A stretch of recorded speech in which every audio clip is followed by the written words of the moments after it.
Dulu saya Katolik, saya disuruh tanya pastor, pemuka agama. Saya tanya pastor, asal manusia dari mana ya? Pastor menjawab, dari Tuhan pencipta semesta Allah. Sama gak kayak jawabannya kayak kita? Sama. Bedanya dia bilang Allah, kita bilang Allah, itu aja. Tapi sama-sama yakin Tuhan? Yakin. Lalu saya tanya lagi, kalau gitu pastor, yang menciptakan manusia dan alam semesta yang mana? Kan ada 3, Bapa, Putra, atau Roh Kudus? Kan ada 3 nih. Kata pastor, 3 Tuhan ini adalah satu, dan satu Tuhan ini ada 3 entitas. Walaupun ada 3 entitas, dia tetap satu karena tidak terpisah-pisahkan. 3 tapi tidak terpisah-pisahkan, 1 tapi terpisah ada 3. Walaupun terpisah, dia tetap satu. Walaupun tetap satu, dia ada 3. Paham atau bingung? Anda nggak ngerti kan bagaimana rasanya kan gitu kan ya. Ketika saya juga bingung, saya tanya, kalau gitu pastor, kenapa Tuhan harus ada 3? Kenapa Tuhan nggak 4? Kenapa Tuhan nggak 5? Kalau 5 kan bisa buat Power Rangers. Iya, memang waktu itu saya agak kurang ajar memang. Kenapa? Karena saya nggak pernah diajarin agama oleh orang tua saya. Hati-hati, kalau agama nggak pernah diajarin pada anak-anaknya pasti kurang ajar kayak saya dulu.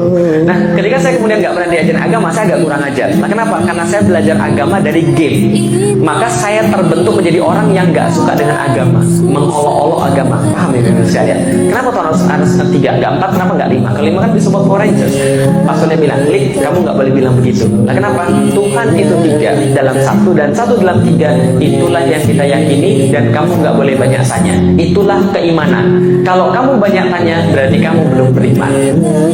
Kalau itu beriman itu apa pastor? Beriman kata pastornya, kata pastor yang lain adalah sama seperti ketika Anda melihat sulap. Pernah lihat sulap? Kosong ya, tiba-tiba keluar bulu, keluar kelinci, udah nggak usah dipikirin, gitu aja memang. Kalau nanti Anda pikirin, nanti Anda malah nggak menarik pertanyaan pertunjukan sulapnya. Iman kayak sulap kata dia. Banyak yang nggak bisa lihat mata, banyak yang nggak bisa kemudian kita yakini dengan logika, tapi bisa kita yakini dengan hati. Kata-katanya kayaknya keren, tapi saya tetap aja bingung.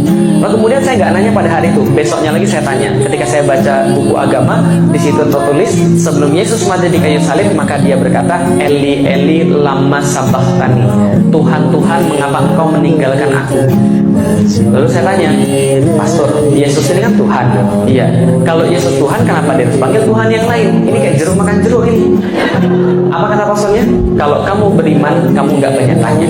Kalau kamu banyak tanya, berarti kamu belum beriman. Saya katakan sejak saat itu, kalau Tuhan nggak mau saya banyak tanya, harusnya Tuhan nggak usah ciptain saya pakai akal. Karena kalau Tuhan ciptain saya pakai akal, saya pasti banyak tanya. Kalau Tuhan mau saya nggak banyak tanya, saya diciptain nggak usah pakai akal aja. Saya keluar dari agama Katolik. Nah, kenapa? Nggak ada gunanya. Beragama nggak beragama sama aja. Apa gunanya kalau cuma di KTP doang, tapi kita masih pusing dan kita masih punya tanggung jawab, kita masih punya pertanyaan yang nggak bisa dijawab. Saya keluar dari agama Katolik, saya cari sendiri asal manusia dari mana. SMP kelas 2 saya dapat asal manusia. SMP kelas 3 saya dapat asal manusia dari mana? SMP kelas 3 yang diajarin asal manusia dari monyet.